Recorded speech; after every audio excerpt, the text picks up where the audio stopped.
आनंदी मालिकेच्या आजच्या जबरदस्त भागामध्ये प्रेक्षकांनो आपल्याला असं पाहायला मिळणार आहे की आता इकडे मात्र ह्या विद्याधरचा खरा चेहरा सर्वांनी मिळून सर्वांस त्या मुलांसमोर आणलेला असतो.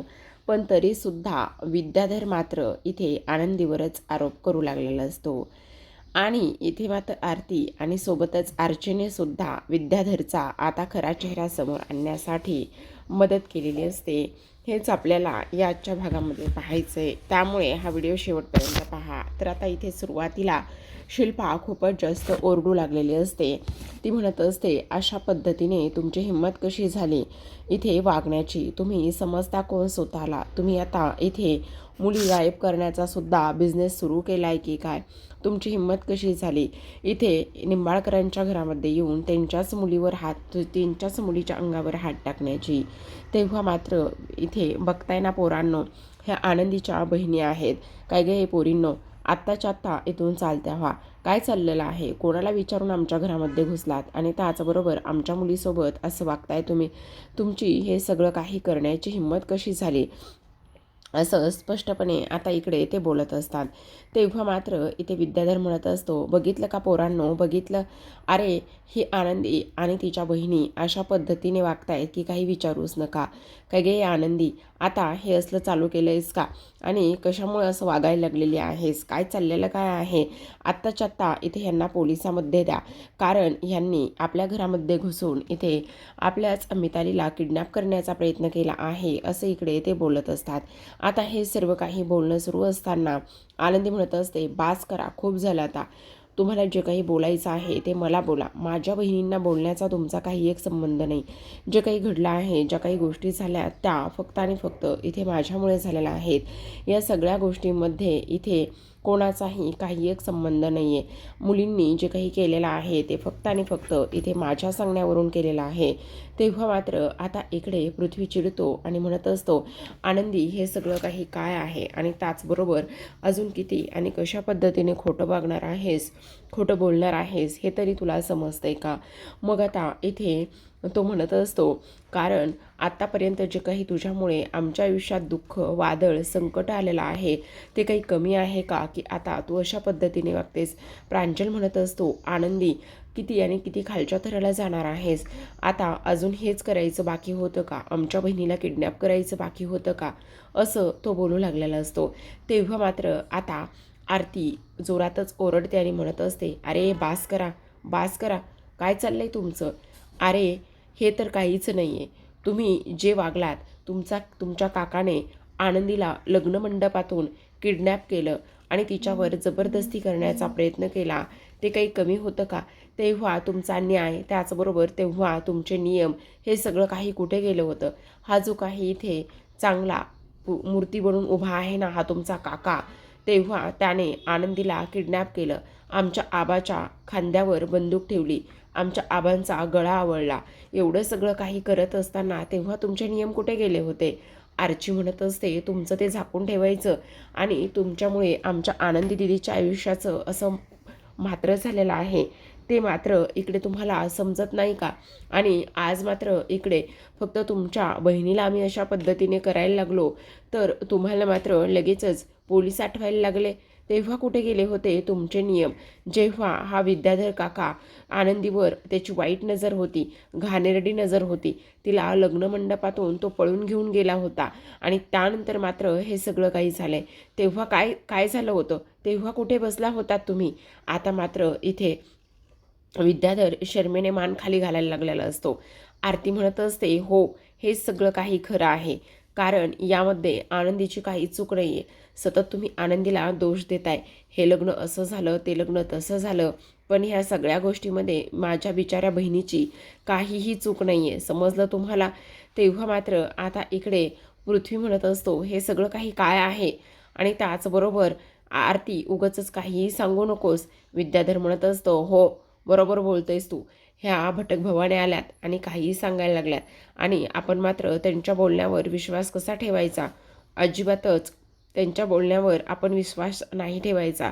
तेव्हा मात्र आता आनंदी म्हणत असते, ठीक आहे आरतीताई तू शांत बस, मी हे सगळं काही ह्यांना सांगते. असं म्हणून आता इथे आरती सगळ्या काही गोष्टी सांगायला सुरुवात केल्यानंतर आनंदी तिला मध्ये गप्प बसवते आणि त्यानंतर स्वतःच बोलायला सुरुवात करते. म्हणत असते, ठीक आहे, ह्या सगळ्या गोष्टी ज्या आहेत ना त्या मी तुम्हाला सांगते. इथे आत्ता जे काही इथे आरतीताई बोलली ना ते अगदी शब्दाना शब्द खरं आहे. हो, माझं लग्न तर तुमच्या बापासोबत म्हणजेच मालक साहेबांसोबत ठरलंच नव्हतं. माझं लग्न तर एका दुसऱ्या मुलासोबतच ठरलं होतं आणि माझं लग्न त्या दुसऱ्या मुलासोबत ठरल्यानंतर जेव्हा लग्न होतं त्यावेळेला मात्र इथे तुमच्या ह्या विद्याधर काकाने मला भर लग्न मंडपामधून गायब केलं, उचलून नेलं आणि त्यांची माझ्यावर घाणेरडी नजर होती. आता मात्र इकडे ही शिल्पामध्ये पडते आणि म्हणत असते, ए आनंदी गप्प बस, आत्ता ते सगळं काही महत्त्वाचं नाही आहे. आत्ता तू जे काही हे केलं आहेस ना स्वतःच्या बहिणींच्या चुकावर पांघरून घालण्यासाठी इथे विद्याधरला हे सगळं काही बोलू नकोस. ह्या सगळ्या गोष्टींची काही गरज नाही आहे. शांत बसणार आहेस की नाही तू? तेव्हा मात्र पृथ्वी म्हणत असतो, अजिबात नाही या आनंदी, जे काही आहे ना ते आज आम्हाला सगळं काही सत्य ऐकायचं आहे. काही जरी झालं तरीसुद्धा आम्ही आज सत्य ऐकल्याशिवाय शांत बसणार नाही. आनंदी तू सांग, जे काही आहे ना ते सगळं काही सांग. आज इथे आम्हाला सत्य ऐकायचंच आहे, असं स्पष्ट शब्दामध्ये आता इकडे तो बोलत असतो.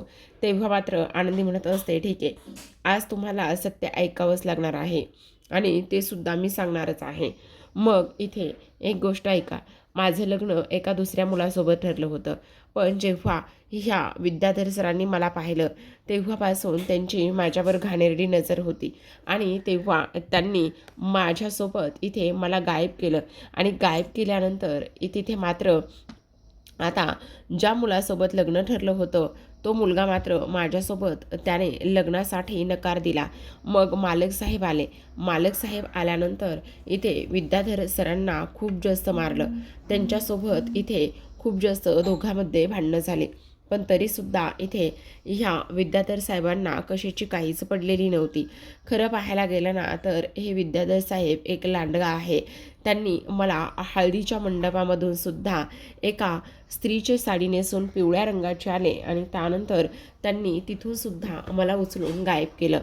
त्याचबरोबर जेव्हा मी सापडले तेव्हा माझं लग्न त्याच मुलाबरोबर होत होतं. पण ऐन वेळेला इथे गावातली लोक नाही नाही ते प्रश्न विचारायला लागले आणि त्यानंतर त्या मुलाने सुद्धा माझ्यासोबत लग्न करायला नकार दिला. मग गावकरी म्हणायला लागले की आता आनंदीसोबत कोण लग्न करणार आहे? माझ्या आबांनी स्वतःला बंद करून घेतलं. त्याचबरोबर त्यांनी गळफास लावून घ्यायला सुरुवात केली आणि जेव्हा स्वतःच्या गळ्याला त्यांनी गळफास लावला तेव्हा मात्र इथे मालक साहेब देवदूतासारखे धावून आले. मालक साहेब आणि मी आमचं दोघांचं सुद्धा त्या दिवशी लग्न झालं. पण पृथ्वी हे सगळं काही सत्य आहे. आणि आणखी एक महत्त्वाची गोष्ट सांगते, जेव्हा मी ह्या घरामध्ये लग्न करून आले पहिला दिवस तेव्हा मात्र इथे मालक साहेबांनी स्पष्ट शब्दामध्ये मला सांगितलं, आनंदी, जरी आपण लग्न केलेलं असलं तरीसुद्धा आपल्या दोघांमध्ये नवरा बायकोचं नातं काहीच नसेल. आपल्यामध्ये असेल ते फक्त माणुसकीचं नातं. आणि त्याहूनही सगळ्यात महत्त्वाची गोष्ट म्हणजे एक, माझी बायको ही समिधाच आहे, समिधाच राहील आणि त्याचबरोबर मी तिची जागा कोणालाही देणार नाही, असं सुद्धा त्यांनी स्पष्ट शब्दामध्ये सांगितलेलं होतं. मग हे सगळं काही सांगून सुद्धा मी फक्त आणि फक्त इथे समाजाच्या नजरेमध्ये धूळ फेकण्यासाठी आणि तुमच्या विद्याधर काकांनी केलेली चूक इथे निस्तरण्यासाठी मालक साहेबांनी माझ्यासोबत लग्न केलं आहे. बस एवढंच कारण आहे त्याला. याच्या पलीकडे पृथ्वी काही नाही आहे. हे बघा पृथ्वी, मिताली आणि प्रांजल, तुम्ही आमच्या ह्या सगळ्या गोष्टीवर विश्वास ठेवा, कारण हे सगळं ह्या पद्धतीने झालेलं आहे. आता मात्र इकडे विद्याधर हसायला लागलेला असतो. विद्याधर हसत असतो आणि म्हणत असतो, अरे वा वा वा वा वा, काय बोलायचं काय आता, काय मनाची कहाणी रचली तुम्ही. असं वाटतंय की हे सगळं काही खरंच आहे. विद्याधर तर किती लाज सोडलेला माणूस आहे आपल्याला माहितीच आहे. आणि हसायला लागलेला असतो आणि म्हणत असतो की काय ग आनंदी, आता मात्र केलेल्या चुकीवर पांघरून घालण्यासाठी इथे अशा पद्धतीने ह्या असल्या कहाण्या बनवून पोरांच्या नजरेत इथे काकांना सुद्धा पाडणार आहे का? काय गरज आहे इथे हे असलं सगळं काही करण्याची आणि ह्या सगळ्या गोष्टी बोलण्याची? हे सगळं करून काय सिद्ध करणार आहात? हे बघा पोरांनो, असलं काही बी नाही आहे. ह्या पोरीवर मात्र अजिबातच तुम्ही विश्वास ठेवू नका, कारण तुम्हाला एक सगळ्यात महत्त्वाची गोष्ट मी सांगतो. हे बघा, हा जो काही बाप आहे ना तुमचा, तुमचा बाप अजिबातच खरा नाही आहे. तुमचा बाप एक नंबरचा खोटारडा माणूस आहे. त्याचबरोबर त्यांनी काय काय केलेलं आहे आज मी तुम्हाला सांगतो, थांबा. असं म्हणून आता विद्याधर लगेचच इकडे फोन करत असतो बाहेर आणि त्या माणसाला घेऊन या असं सुद्धा सांगत असतो. आता फोन करून त्या माणसाला घेऊन या असं सांगितल्याबरोबर सगळ्यांना धक्का बसतो की हा नेमकं कोणाला आणायला सांगत आहे आणि नेमका कोणाला बोलवत आहे, ही गोष्ट मात्र अजिबातच समजत नसते. तेव्हा मात्र इथे आता मावशी, मुलांची मावशी आलेली असते आणि ती तिथे आल्यानंतर लगेचच आता इथे युगंधर म्हणत असतो, तू इथे काय करायली आहेस? तुझी हिंमत कशी झाली इथे येण्याची? सांग ना, बोल. तेव्हा मात्र ती म्हणत असते, थांब जरा, तुझ्यासाठी इथे सरप्राईज आहे. असं काय करतो? असं म्हणून ती त्या माणसाला इथे घेऊन आलेले असते. मग आता इथे पृथ्वी म्हणत असतो, हा तोच माणूस आहे ना? तेव्हा विद्याधर म्हणत असतो, हो, हा तोच माणूस आहे, ज्या माणसाने इथे त्या दिवशी साक्ष दिली होती की इकडे काही जरी झालं तरी सुद्धा आज तुमच्यासमोर सत्य आणल्याशिवाय राहणार नाही. पृथ्वी म्हणत असतो, बोला ना, मग हा तोच माणूस आहे ना? आणि त्याचबरोबर इथे हे सगळं ह्यांनीच केलेलं आहे ना? असं सुद्धा आता इकडे तो बोलत असतो. आता हे सर्व काही बोलल्यानंतर विद्याधर म्हणत असतो, त्या दिवशी मात्र काही जरी झालं ना तरी ह्या माणसाने एक गोष्ट केली होती आणि ती म्हणजेच की ह्याने माझ्या विरोधात जाऊन साक्ष दिली होती. पण ही साक्ष मात्र अजिबातच खोटी होती, कारण इथे जो काही माझ्या गाडीमध्ये बॉम्ब ब्लास्ट घडून आणला होता, तो बॉम्ब ब्लास्ट कोणी घडून आणला होता हे तुम्हाला पाहायचं आहे का? तर जो काही बॉम्ब ब्लास्ट आहे ना, तो फक्त आणि फक्त इथे ह्या माणसाने घडून आणला होता. पण तो बॉम्ब ब्लास्ट इथे कोणाच्या सांगण्यावरून घडून आणला होता हे तुम्हाला जाणून घ्यायचं आहे का? तर तो बॉम्ब ब्लास्ट इथे त्याच्याच तोंडून ऐकून घ्या की कोणाच्या सांगण्यावरून घडून आणला होता. मग आता तो माणूस बोलायला सुरुवात करत असतो, त्या दिवशी मी सांगितलं होतं तुम्हाला की इथे मला विद्याधर सरांनी ते सगळं काही करायला सांगितलं, पण तसं अजिबातच नाही. त्या दिवशी झालेला बॉम्ब ब्लास्ट हा विद्याधर सरांनी नाही तर युगंधर निंबाळकर साहेबांनी मला करून आणायला सांगितला होता आणि त्यासाठी त्यांनी मला भरपूर असे पैसे दिले होते. त्यांनी सांगितलं होतं की इथे विद्याधर सरांच्या गाडीमध्ये तो बॉम्ब ठेवायचा, एवढंच करायचं की माणसाला जास्त काही हानी नाही झाली पाहिजे. आणि मी त्याच पद्धतीने हे सगळं काही केलं. हे सगळं युगंधर साहेबांच्या सांगण्यावरून मी ते सगळं काही घडून आणलं, असं सुद्धा आता इकडे तो बोलत असतो. जेव्हा त्याच्या तोंडून हे सगळं काही ऐकण्यात येतं त्यावेळेला मात्र मुलांना प्रचंड मोठा धक्का बसलेला असतो. हे सगळं काही काय आहे आणि त्याचबरोबर ह्या सगळ्या गोष्टी अशा पद्धतीने कशा काय झाल्या असं सुद्धा आता इकडे ते बोलत असतात. आता हे सर्व काही बोलल्यानंतर मात्र आपण पाहतो की इथे हा जो काही विद्याधर आहे तो विद्याधर मात्र आता म्हणत असतो, बघितलं का, हा खरा चेहरा आहे तुमच्या बापाचा. तुमचा बाप दिसतो तसा अजिबातच नाही आहे. तो एक हैवान आहे, हैवान. अरे, ह्याने मला इथे माझ्या गाडीमध्ये बॉम्ब ठेवून मला मारण्याचा प्रयत्न केला, तर मग मला सांगा, इकडे तो खोटे नाटे आरोप करून मला अडकवण्यासाठी हे सगळे प्रयत्न कसे काय नाही करू शकत? सांगा, बोला तुम्ही. हे सगळं होऊ शकतं की नाही? अशा पद्धतीने हे सगळं काही बोलल्यानंतर आता मात्र इकडे हा विद्याधर म्हणत असतो, तुमच्या गोष्टी लक्षात येत आहेत का? सगळ्यात महत्त्वाची गोष्ट म्हणजे एक ध्यानात ठेवा की हे बघा, जर ह्या आनंदीचं लग्न एका मुलाबरोबर ठरलं होतं तर तो मुलगा अचानकच गायब झाला होता. तुम्हाला सांगू का, ह्या युगंधरलाच इथे आनंदीबरोबर लग्न करायचं होतं.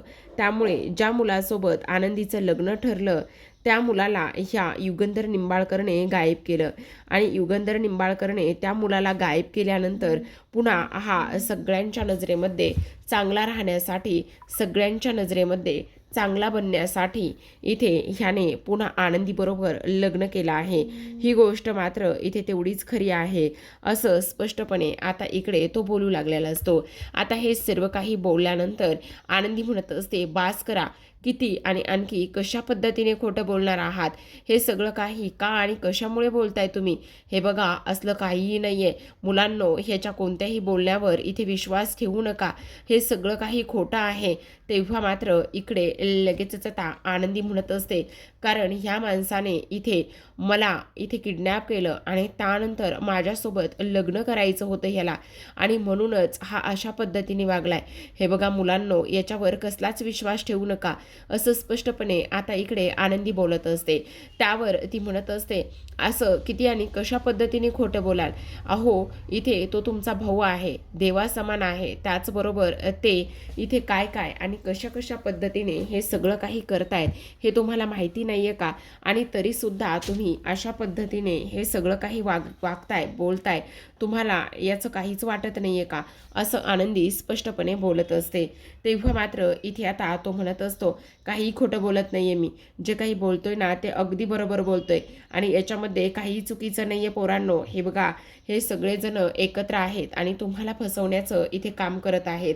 अजिबातच यामध्ये काहीच खोटं नाही आहे, असं स्पष्टपणे आता विद्याधर बोलत असतो. आणि ही लोक फक्त आणि फक्त मला फसवण्याचं काम करत आहेत, असं सुद्धा आता इकडे तो बोलत असतो. तेव्हा मात्र आता आनंदी म्हणत असते, नाही, अजिबातच हे काहीच खरं नाही आहे. कारण इथे ह्यांनी सापळा टाकला होता आणि ह्यांनी सापळा टाकल्यानंतर हे मला इथे किडनॅप करून घेऊन गेले होते. हे बघा मुलांनो, हेच सत्य आहे. आणि त्याचबरोबर एवढंच नाही तर हे बघा, ह्यांनी माझ्या इथे इज्जतीवर हात टाकला, त्याचबरोबर एका स्त्रीच्या चारित्र्यावर संशय घेतला आणि त्यामुळे यांना इथे जेलसुद्धा झाली होती. हे पोलीस स्टेशनमध्ये सुद्धा जाऊन आले होते. त्याचबरोबर पोलीस काही खोटं थोडी ना बोलणार आहेत. आता मात्र इथे आरतीसुद्धा रागात जात असते आणि ती म्हणत असते, आणखी किती खोटं बोलणार आहात तुम्ही? अहो, एक माणूस आहात ना, माणूस म्हणून एका स्त्रीच्या चारित्र्यावर अशा पद्धतीने चिखलफेक करताना तुम्हाला लाज वाटत नाही आहे का? असं कसं वागू शकता तुम्ही? सांगा ना, बोला. अशा पद्धतीने जर वागत राहिलात तर काय करायचं? असं म्हटल्याबरोबर आता मात्र तो म्हणत असतो, ए गप ग, तुला काय कळतंय ग? काही कळत नाही आहे तुला. आणि त्याहूनही सगळ्यात महत्त्वाची गोष्ट म्हणजे तू हे सगळं मला अजिबातच सांगू नकोस, कळलं का? त्याचबरोबर इथे हा हा युगंधर एक नंबरचा हरामखोर आहे. त्याला आनंदीसोबत लग्न करायचं होतं. आणि मला एक गोष्ट कळत नाही, जर मी इथे चुका केल्या असत्या, जर काही केलं असतं, तर मग मला आता एक गोष्ट सांगा, पोलीस काय येडेत होय? पोलीस काय माझ्या घरचेत होय? पोलिसांनी मला कसं बाहेर सोडलं असतं? हे साध्या गोष्टी इथे तुम्हाला कळत नाही आहेत का? बोला ना, कसं सोडलं असतं पोलिसांनी मला बाहेर? अगं, ह्या आनंदीने स्वतः तिथे साक्ष दिली आहे, स्वतः जेलमध्ये गेली आणि इथे माझ्या विरोधातली जी काही केस आहे ती मागे घेतली. हे सगळं अशा पद्धतीने असताना सुद्धा तुम्ही माझ्यावर आरोप करताय. काय गे धने, बोल ना, मी एकनिष्ठ माणूस आहे की नाही, बोल. तेव्हा धनश्री म्हणत असते, हो, हे खरं बोलायला लागलेले आहेत. हे मला सोडून कोणत्याही परस्त्रीकडे कधी वाईट नजरेने सुद्धा ह्यांनी बघितलेलं नाही अजून. आणि आनंदी खोटं बोलते. आनंदी, काय होणार आहे ग तुला हे सगळं काही खोटं बोलून? काय शिवागायलीस? हे बघ, माझ्या नवऱ्याला का असं उगाचच इथे सर्वांसमोर इथे खोटं पाडायलेस? हे बघा मुलांनो, तुम्ही विश्वास ठेवा, तुमचा काका निर्दोष आहे. तुमच्या काकाने काहीही केलेलं नाही आहे. तुमच्या काकावर विश्वास ठेवा. त्याचबरोबर इथे आता आर्ची आणि आरतीसुद्धा म्हणत असतात, अजिबातच नाही. हे बघ पृथ्वी, तुमचा काका दिसतो तसा अजिबातच नाही. तो एक नंबरचा विचित्र आणि घाणेरडा माणूस आहे. त्याच्यावर कसल्याही पद्धतीचा तुम्ही विश्वास ठेवू नका, असं स्पष्ट शब्दामध्ये आता इकडे ते बोलत असतात. त्यावर आता मात्र इकडे छोटी अर्ची म्हणत असते, किती आणि कशा पद्धतीने अजून खोटे बोलणार आहात? ही गोष्ट तुम्हाला तरी समजायला हवी की नाही? नेमकं हे सगळं काही पाहून बोलून तुम्हाला काय सिद्ध करायचं आहे हे तुमचं तुम्हाला तरी कळतंय का? त्याचबरोबर इथे तुम्ही आमच्या आबाच्या जीवावर उठला होतात, त्याचबरोबर तुम्ही आमच्या आनंदीताईच्या जीवावर उठला होतात आणि तुमच्यामुळे आमच्या इथे घराला काय काय सहन करावं लागलंय ही गोष्ट इथे तुम्हाला माहिती नाही आहे का? असं सुद्धा आता इकडे ती बोलत असते. आता मात्र इथे विद्याधर म्हणत असतो, अजिबातच नाही पोरांनो, ह्याच्यावर विश्वास ठेवू नका. हे बघा, आता मी तुम्हाला साक्षीदार दिला आहे, त्याचबरोबर आणखी तुम्हाला कोणते आणि कसले पुरावे द्यायचे आहेत? आता मात्र इकडे पृथ्वी म्हणत असतो, आता तर मला ना काय खरं काय खोटं हे समजतच नाही. एका बाजूला इथे पोलीस आहेत आणि त्याचबरोबर एका बाजूला साक्षीदार आहेत. त्यामुळे ना मला समजत नाही आता काय करू म्हणून. तेव्हा बापू म्हणत असतात, हे बघ पृथ्वी, तुझा इथे बाप अगदी खरं बोलतोय, त्याच्यावर विश्वास ठेव. तो कधीही खोटं बोलणारा माणूस नाही आहे आणि त्याचबरोबर त्यांनी आत्तापर्यंत कधीही खोटं बोलायला नाही सांगितलेलं. आणि तुला एक गोष्ट सांगू का, सगळ्यात महत्त्वाची म्हणजे काही जरी झालं तरीसुद्धा आणखी एक महत्त्वाची गोष्ट तुला सांगतो. हे बघ, आता मात्र इकडे तू तुझ्या बापावर लक्ष देणं आणि त्याचबरोबर त्याच्यावर विश्वास ठेवणं हे फार जास्त महत्त्वाचं आहे, अशा स्पष्ट शब्दामध्ये आता इकडे तो सांगत असतो. त्याचबरोबर आपण पाहतो की आता मात्र इकडे मुलांसमोर खूप मोठा वाद इथे सुरू असतो. सगळेजण इथे आपापलं मत मांडू लागलेले असतात. आनंदी म्हणत असते हेच मुलांना खरं आहे. आरती म्हणत असते हो, तुमचा विद्याधर काका खोटारडा आहे, त्याने तुम्हाला फसवलं आहे. तर इकडे मात्र मुलं म्हणत असतात मला समजत नाही. विद्याधर म्हणत असतो तुमचा बाप खोटारडा आहे, माझ्यावर विश्वास ठेवा. हे सगळेजण एकत्र बोलत असतात आणि हे सगळेजण एकत्र बोलत असताना आता मात्र इकडे युगंधर म्हणत असतो बास करा, खूप झालं, खूप जास्त बोलताय, काय काय चाललंय काय तुमचं हे सगळं? अशा पद्धतीने तुम्ही कशासाठी बोलताय आणि ह्या सगळ्या गोष्टी काय चाललेल्या आहेत? त्याचबरोबर सगळ्यात महत्त्वाची गोष्ट म्हणजे इथे मुलांनो, आता तुम्ही मोठे आहात, काय खरं काय खोटं ह्या गोष्टी मात्र मला अजिबात मांडायच्या नाही आहेत. तेव्हा मात्र आता आनंदी म्हणत असते थांबा मालक साहेब, तुमच्यावर हा विद्याधर इथे चिखलफेक करतोय, तुमच्यावर संशय घेतोय आणि त्यामुळे मला बोलू द्यात, मला माझी बाजू मांडू द्यात. युगंधर म्हणत असतो नाही आनंदी, हे बघ, इथे मुलं काही लहान नाही आहेत खरं खोटं करत बसायला. त्यांना त्यांचं सगळं काही कळतं. खरं काय खोटं काय या सगळ्या गोष्टींचा ते व्यवस्थित विचार करू शकतात आणि त्यामुळे मी आता इकडे मुलांवर हा सगळा काही निर्णय सोपवतो. हे बघा मुलांनो, तुम्हाला तुमच्या डोळ्यावर विश्वास ठेवायचा आहे का? की आत्ता जे काही सांगितलं आहे, जे काही घडलेलं आहे, एका बाजूला खरेची बाजू आहे तर दुसऱ्या बाजूला खोटं आहे. मग तुम्ही आता व्यवस्थित विचार करा आणि ह्या सगळ्या गोष्टीवर एकदा अभ्यास करून तुम्हाला ठरवा की काय कशावर विश्वास ठेवायचा आणि कशावर नाही. हा सर्वस्वी तुमचा निर्णय आहे. मी ह्या सगळ्या गोष्टी तुमच्यावर सोडून देतो, असं म्हणून आता मात्र युगंधर तिथून निघून जातो. युगंधर तिथून निघून गेल्यानंतर इकडे मात्र बापू मुलांना म्हणत असतात हे बघा मुलांनो, तुमचा बाप आणि त्याचबरोबर आनंदी ह्या दोघांचं नातं एक माणुसकीचं आहे. त्याचबरोबर त्यांनी इथे आत्तापर्यंत खूप काही सहन केलेलं आहे आणि खूप काही सहन केल्यानंतर आता मला असं वाटतंय की इथे काही जरी झालं तरीसुद्धा तुम्ही इथे व्यवस्थित ह्या सर्व गोष्टींचा विचार करावा आणि त्याचबरोबर सर्व गोष्टींचा विचार केल्यानंतर तुम्ही जो काही निर्णय घ्याल तो तुम्ही घ्यायला हवा, असं स्पष्टपणे बापू म्हणत असतात. आता मात्र इकडे हा जो काही विद्याधर आहे तो विद्याधर इथे आनंदीकडे रागानेच पाहत असतो. कारण त्याला असं वाटत असतं की काही जरी झालं तरी मी आनंदीला आता सर्वांसमोर खोटं पाडलंय, त्याचबरोबर मुलांचं मन जिंकलंय असंच त्याला वाटत असतं. आणि सेम त्याने आणि त्याच्या मावशीने सुद्धा इथे मुलांबरोबर बोलून ह्याच गोष्टी केलेल्या असतात. तर आता प्रेक्षकांनो, आजच्या भागात एवढंच. उद्याचा भाग तोच आहे, तोच प्रोमो आणि तेच काही ड्रामा आहे. कारण तरीसुद्धा इथे पृथ्वीने म्हटलेलं असतं की परिस्थितीमुळे तुमचं आनंदीसोबत लग्न झालंय तर मग तिला घटस्फोट द्या आणि घटस्फोट देऊन तिला या घराच्या बाहेर जायला सांगा, असं पृथ्वीचं म्हणणं असतं. आणि हे घटस्फोटाचे कागद आहेत. आनंदीला ह्या सर्व गोष्टींचा धक्का बसतो, तिचा हात तिथे पोलवर आपटतो, बांगडी तुटते आणि तुटलेली बांगडी हाताला लागल्यामुळे त्यातून रक्त यायला सुरुवात होते. इथे युगंधरचं लक्ष आनंदीकडे जातं. आनंदीच्या हाताला लागलेली गोष्ट तिला दिसते आणि इकडे पृथ्वी मात्र युगंधर निंबाळकर, मी काय सांगतोय तुम्हाला, आत्ताच्या आत्ता ह्या पेपरवर सह्या करा आणि आनंदीला ह्या नात्यातून मुक्त करा. त्याचबरोबर तुम्ही आम्हाला दाखवून द्या की काही जरी झालं तरीसुद्धा आनंदीचं आणि तुमचं नातं माणुसकीचं होतं, तुमच्या दोघांच्या नात्यामध्ये काहीही नाही, असं सुद्धा तो बोलत असतो. तर पाहत राहा आनंदी. भेटूयात उद्याच्या भागात. तोपर्यंत धन्यवाद.